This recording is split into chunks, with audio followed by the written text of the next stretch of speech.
The sheriff's warning shot cut through the quiet afternoon like a blade, and in that single sound, every person on Main Street turned to stare at the young widow who'd just stepped off the stagecoach. Rebecca Collins froze where she stood, her boots sinking slightly into the dust of Coyote Ridge. A stranger, a widow, alone. And now, the whole town knew it. A sudden gust of wind lifted the tail of her black dress as she gripped her single carpetbag. She had traveled miles across the harsh frontier with nothing left except her name and the last bit of hope she carried. Now she was here, in a town where even the sunlight felt wary. Behind her, the stagecoach driver tossed down her bag with no care. The other passengers had gotten off earlier, leaving Rebecca the last soul the stagecoach would deliver today. She stepped forward slowly, feeling the eyes on her. Curtains moved. Doors cracked open. Folks whispered. She needed a room, a safe place for one night. Just one. The Grand Hotel was the closest building that looked like it might offer shelter, but as she entered, the cold-faced clerk barely glanced at her before turning her away. He hadn't even checked the ledger. He saw her dress, saw her ungloved hands, saw the widow's black. "We're full," he said. Every place she went, it was the same story. Every hotel, every boarding house, every empty room suddenly had no vacancy. It wasn't rooms they lacked, it was mercy. Rebecca kept walking until the sun dipped low and the shadows grew long. Her feet ached, dust clung to her dress. She tried the last building on the edge of town, a place with swinging doors and a crooked sign that read, "The Dusty Spur." A saloon, not a place for a woman alone. But she had no choice. Inside, rough men sat over whiskey and cards. Painted girls laughed loudly. The smell of smoke and spilled drink filled the air. When Rebecca stepped inside, silence fell. Every head turned. The giant bartender, Jake, looked her up and down. "You lost, ma'am?"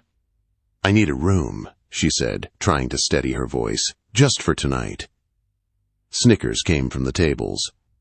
Someone muttered something ugly, but she kept her eyes on Jake. He looked uncomfortable. "This ain't a place for a lady." "I've tried everywhere else," Rebecca said. "I need shelter." Jake scratched his jaw and finally admitted, "Got one room. But it's already paid for by a fella who ain't back till tomorrow." Rebecca straightened. "I can leave before he returns." "There's another problem," Jake added. "That room's only got one bed." The whole saloon waited. She felt the heat rise in her cheeks, but she didn't look away. "That's perfect," Rebecca said. Gasps, whistles, laughter. Someone slapped a table. It didn't matter. She needed a roof. She paid the $2, took the key, and climbed the stairs, with every eye following her. The small room upstairs held nothing but a narrow iron bed, a washstand, and a cracked window overlooking the empty prairie. But to her, it was safety. She sat on the bed, whispering to herself, just one night. Downstairs, Samuel Hayes watched everything. He had been sitting in the corner of the saloon, nursing the same whiskey for almost an hour. A tall, broad-shouldered cowboy with quiet eyes and a past he didn't talk about. A man who knew danger when he saw it. And when he saw the sheriff earlier watching Rebecca with too much interest, he'd felt worry settle heavy in his chest. He knew her type, not weak, not helpless, but a woman carrying the weight of life on her shoulders and refusing to let it break her. When she'd said, "That's perfect," with her chin up and her voice steady, something in him felt a pull he hadn't felt in years. Doris, one of the saloon girls, slid into the chair across from him. "You're staring, Sam." "Just thinking," he said. "About that widow? She's got trouble written all over her." "Not her fault," Samuel replied, eyes on the stairs where she disappeared. She needed a place to sleep. Doris shook her head. "Good men get hurt helping strays, Sam. You of all people should know." He didn't answer, but her words weighed on him. Later that night, when the saloon had quieted and most folks had gone home, Samuel climbed the stairs. He wanted to check on her, make sure she was safe. But halfway down the hallway, a floorboard creaked under his boot. Inside the room, he heard her stop moving. "Who's there?" Rebecca called through the door. He cleared his throat. "Ma'am, it's Samuel Hayes, the man whose room you're using tonight." Silence. Then the door opened just a crack, held by a chain. One green eye stared out at him. "I'm sorry to disturb you," Samuel said softly. "Just wanted to let you know you ain't in any danger. I'll be sleeping in the stable tonight." "You didn't laugh," she said suddenly. "Earlier, when Jake told me about the bed. Everyone else did." "Nothing funny about needing shelter," he said. She studied him for a long moment. A stranger, a quiet man, a safe man. "Thank you, Mr. Hayes." "Samuel," he corrected. Her voice softened. "Good night, Samuel." As he turned to leave, her voice came again. "Does your offer to help include trouble from the sheriff?" Samuel froze. "Especially the sheriff," he said. "If he bothers you, you send for me." Rebecca closed the door gently, her heart pounding. For the first time in months, she felt something like safety. Downstairs, Samuel stepped out into the cool night and made his way to the stable. He bedded down beside his horse, but sleep didn't come easy. All he could think about was the woman upstairs, whispering the same words she'd said in front of the whole saloon. That's perfect. In a town filled with danger, shame, and judgment, her courage shone like fire. Samuel had no idea how much trouble had already begun, and Rebecca had no idea how deeply her life was about to intertwine with the quiet cowboy watching over her. The morning sun crept over Coyote Ridge, soft and golden, but Rebecca felt no warmth as she stepped out of the dusty spur. She had barely walked half a block before she felt it, the weight of every watching eye. Women pulled their children close. Men leaned on hitching posts, smirking and whispering. Overnight, the story of the widow who'd taken a room in the saloon with one bed had spread like wildfire. She kept her chin up, but the judgment burned. "Mrs. Collins!" She froze.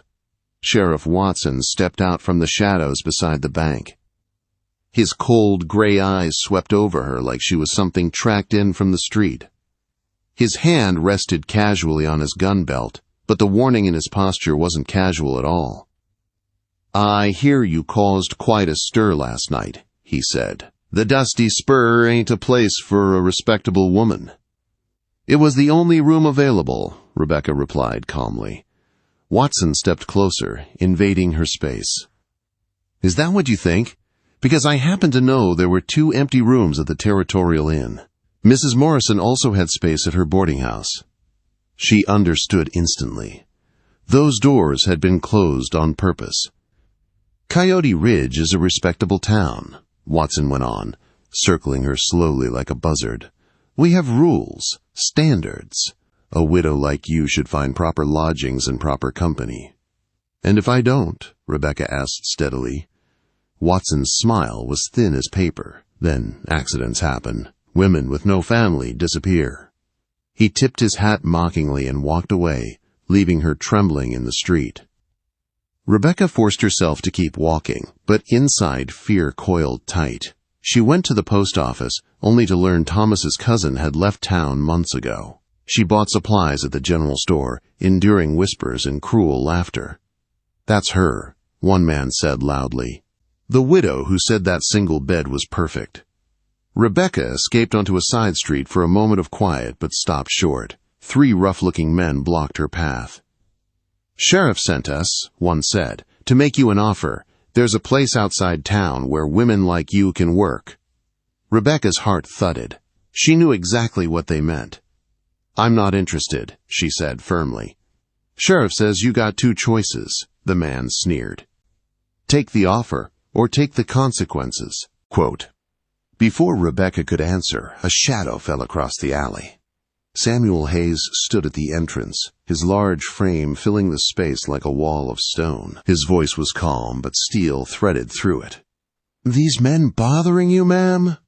The 3 men stiffened. "Just talking," the leader muttered. "Didn't look friendly," Samuel replied, stepping inside the alley.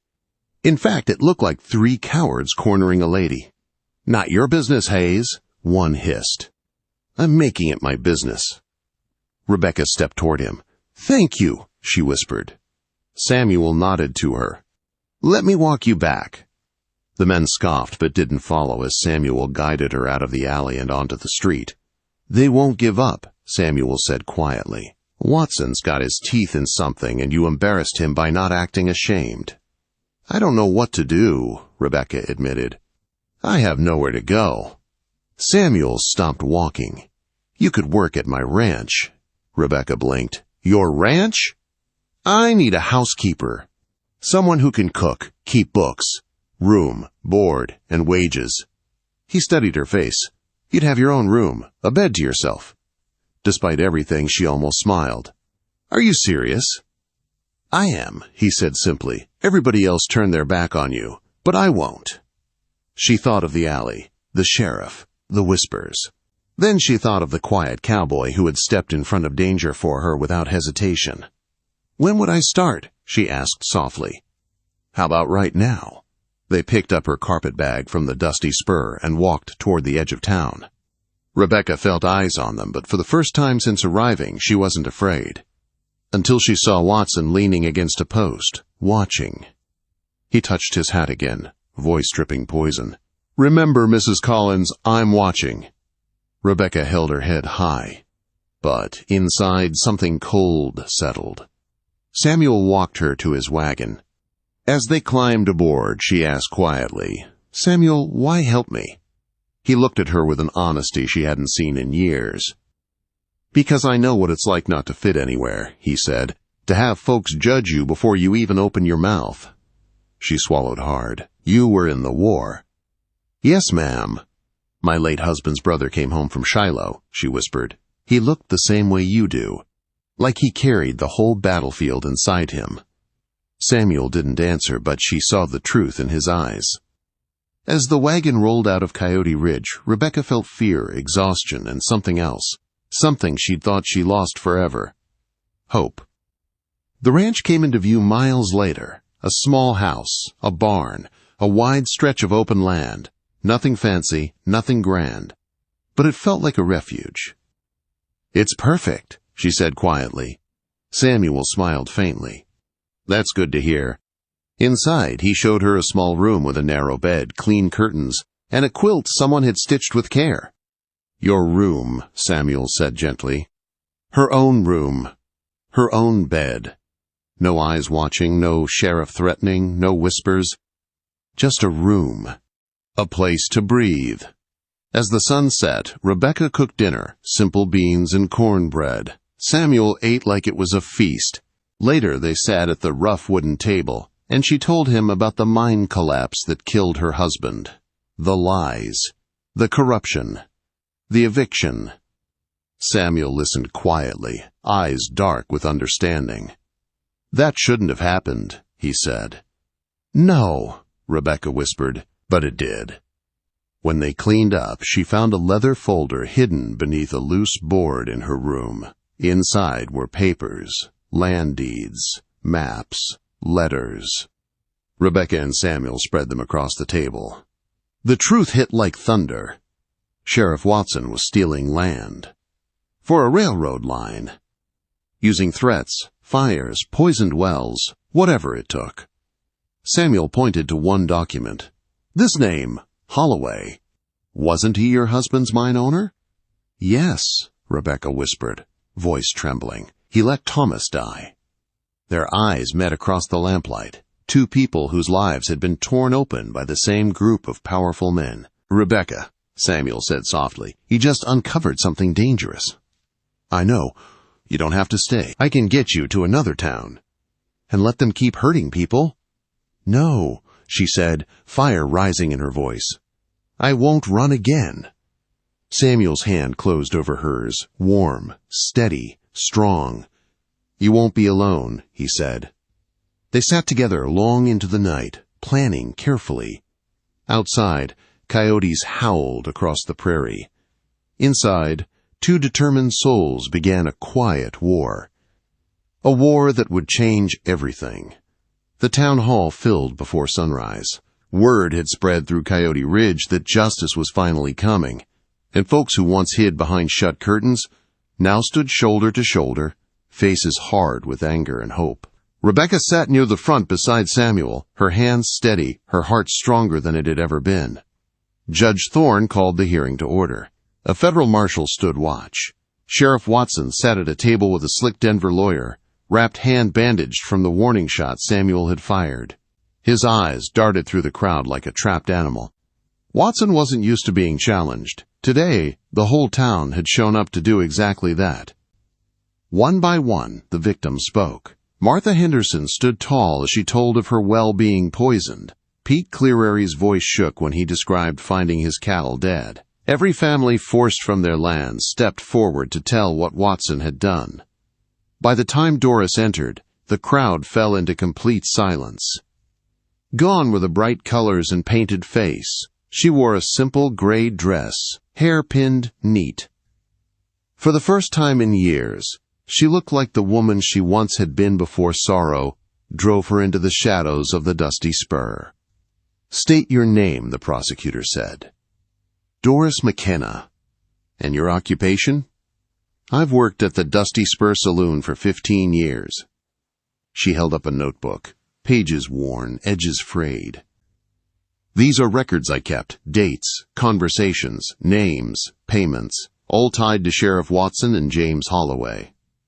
Gasps filled the room. Watson shot to his feet. "She's nothing but a saloon girl. Her word means nothing." "Sit down, Sheriff," Judge Thorne snapped. Doris went on slowly, carefully. "On March 15th, I heard Watson order men to poison the Henderson well. On April 2nd, he paid men to spread disease among Clearary's herd. And more, so much more." The room erupted. Then Rebecca stepped forward with the final folder, the one she had found under the loose board. "These documents show a pattern," she said.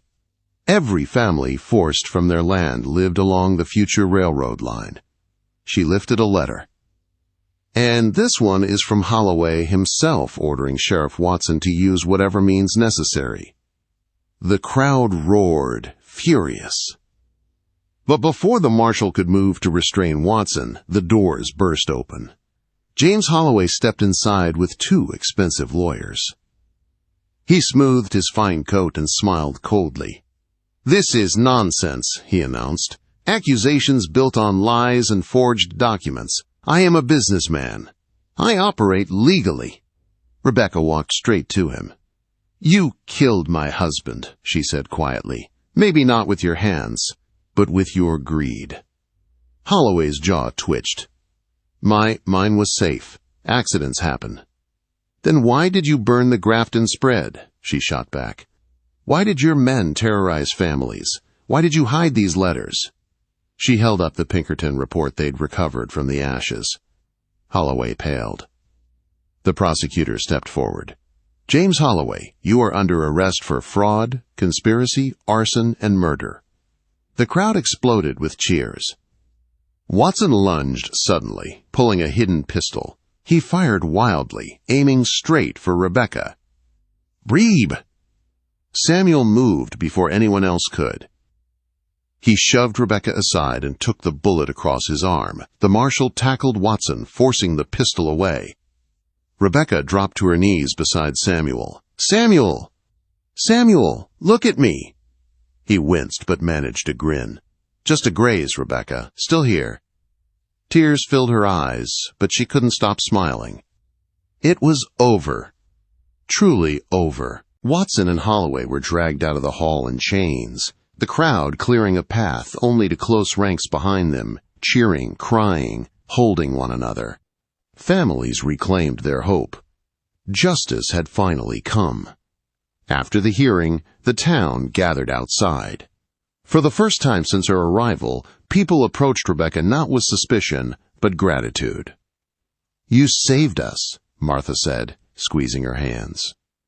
"We saved each other," Rebecca corrected. Judge Thorne joined them, his bandaged head held high. "Territory officials will take it from here. This town owes you both a debt it can never repay." Rebecca looked at Samuel, who stood tall despite his wounded arm. "We didn't do this alone," she said. The people of Coyote Ridge had stood up, together. That afternoon, after the crowd settled, Samuel led Rebecca outside behind the courthouse. The wind was gentle, the sky warm, the danger gone. He held her hand, thumb brushing her knuckles. "Rebecca," he began, voice low and steady, "these past months, you've turned my ranch from a lonely place into a home. You've fought beside me, you've changed me." She met his eyes. "You changed me, too." He swallowed hard. "I want a future with you, a real one, not out of need or fear, but because I love you." Her breath caught. "I want you as my wife," Samuel said softly. "Will you stay, not as my housekeeper? Not because you need shelter, but because you choose me." Rebecca placed her hand against his cheek. "Samuel Hayes, after everything we've faced, after the danger, the fear, the hope," she smiled, the same brave smile she'd worn the night she walked into the dusty spur. "That's perfect." He laughed, relieved and full of love, and pulled her into his arms. Months passed. Coyote Ridge bloomed. Families rebuilt their farms. New businesses opened. The railroad changed everything, but this time for the better, under honest hands. Rebecca and Samuel married in a packed church, surrounded by the very people who once judged her. Doris wore a proper dress and cried happy tears. Judge Thorne walked Rebecca down the aisle. The Hendersons in Clear Aries cheered loudest of all. Rebecca didn't walk down the aisle as the widow who took a scandalous room at the dusty spur. She walked as the woman who changed a town.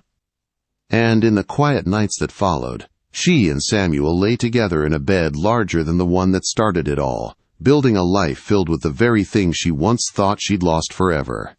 Safety. Purpose. Love. Her new home, her new family, her new beginning. All because she'd stood tall when the world tried to shame her. And when the dusty spur offered her only one bed, she had answered with courage